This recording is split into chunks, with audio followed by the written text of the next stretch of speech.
سیدنا ابو ہریرہ رضی اللہ عنہ نے صحیح بخاری کی حدیث ہے، نبی علیہ السلام سے ایک سوال کیا، من اسعد الناس بشفاعتک یوم القیامہ، یا رسول اللہ صلی اللہ علیہ وسلم قیامت کے دن آپ کن خوش نصیبوں کی شفاعت کریں گے؟ وہ کون خوش نصیب لوگ ہیں جن کی آپ قیامت کے دن شفاعت کریں گے؟ بڑا اہم سوال ہے۔ شفاعت کا سہارا سب سے اہم سہارا ہم گناہگاروں کے لیے، سب کی خواہش ہے، سب کی تمنا ہے کہ قیامت کے دن اللہ کے حبیب کی شفاعت نصیب ہو جائے۔ یہ تمنا ہے یا نہیں؟ اللہ تعالیٰ سب کو اپنے پیارے پیغمبر کی شفاعت عطا فرمائے۔ شفاعت حاصل کسے ہوگی؟ یہ بڑا ایک عظیم مقام، بڑا عظیم مقام۔ شفاعت کے ذریعے بڑے لوگ بخشے جائیں گے اور کامیاب قرار دیے جائیں گے۔ نبی علیہ السلام کی ایک حدیث ہے، خیرنی ربی بین ان یدخل نصف امتی الجنہ وبین الشفاعۃ۔ اللہ تعالیٰ نے مجھے دو اختیار دیے کہ اے محمد صلی اللہ علیہ وسلم، یا تو اپنی آدھی امت جنت میں لے لو، آپ کی آدھی امت کو جنت میں داخل کر دوں گا، یا تو یہ لے لو، یا پھر شفاعت لے لو، قیامت کے دن شفاعت کرنا، یہ لے لو۔ صحابہ نے پوچھا ماذا اخترت یا رسول اللہ صلی اللہ علیہ وسلم، آپ نے کیا پسند کیا، کون سی چیز لی؟ فرمایا کہ اخترت الشفاعت، میں نے شفاعت پسند کی، مجھے شفاعت چاہیے۔ میں نے شفاعت کے ذریعے آدھی امت سے زیادہ لوگ جنت میں داخل ہوں گے۔ بڑا ایک امید افزا مقام، اس کے لیے دعا کیا کرو، وہ مسائل بروئے کار لایا کرو جس سے اللہ کے حبیب کی شفاعت حاصل ہو جائے۔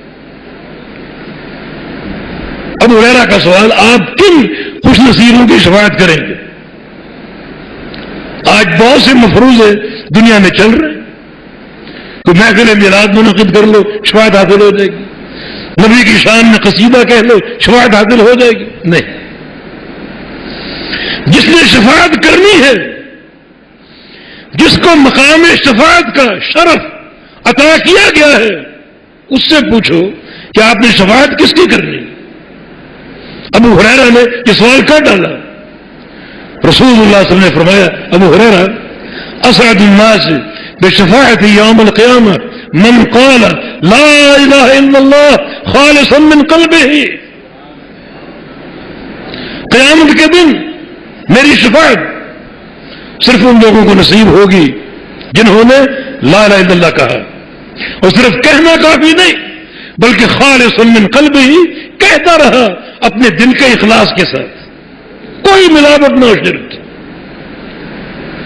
میرے بھائیو، یہ اخلاص معنی کے فہم کے بغیر پیدا ہو سکتا ہے؟ جب تک معنی معلوم نہ ہو اخلاص کیسے آئے گا؟ اور اگر اخلاص نہ ہو تو اللہ کے پیغمبر کی شفاعت حاصل نہیں ہوگی۔ یہ ایک بڑا قیمتی اور قوی سہارا ہے قیامت کی بخشش کا۔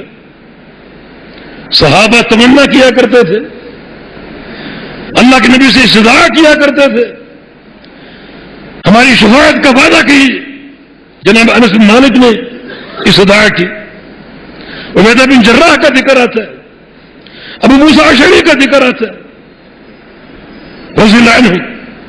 ان صحابہ نے نبی علیہ السلام کے پاس حاضر ہو کر شفاعت کی استدعا کی، اور آپ نے وعدہ کر لیا کہ آپ کی شفاعت کروں گا۔ پھر آپ نے سوچا، اور واقعی آپ رحمت اللہ عالمین کہ آج یہ صحابہ موجود ہیں اور میں بھی موجود ہوں، اور یہ مجھ سے شفاعت کی استدعا کرتے ہیں اور میں وعدہ کر لیتا ہوں، لیکن بعد میں آنے والے لوگ کیا کریں گے؟ جب میں دنیا سے چلا جاؤں گا، میرے بعد آنے والے لوگ پھر کیسے، وہ کیا کریں گے؟ وہ شفاعت کا کس سے وعدہ لیں گے؟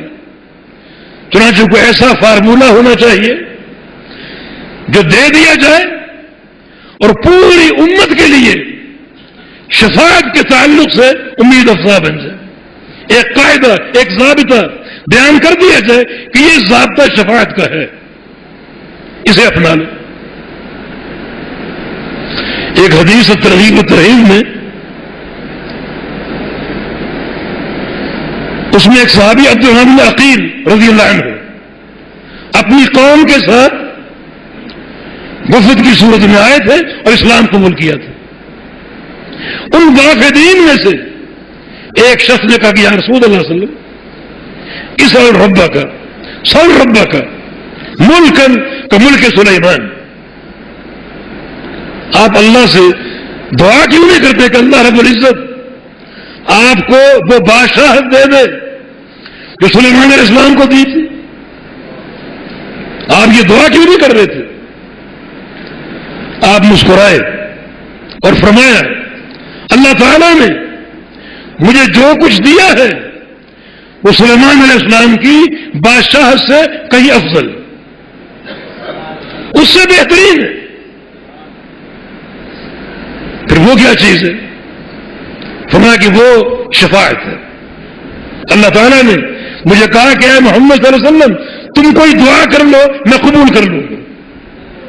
اگر میں چاہتا دعا کر لیتا کہ مجھے سلیمان علیہ السلام جیسی بادشاہت دے دو، اللہ دے دیتے، سارے پہاڑ سونے کے بن جاتے، کائنات پر حکومت ہوتی، اللہ دے دیتا۔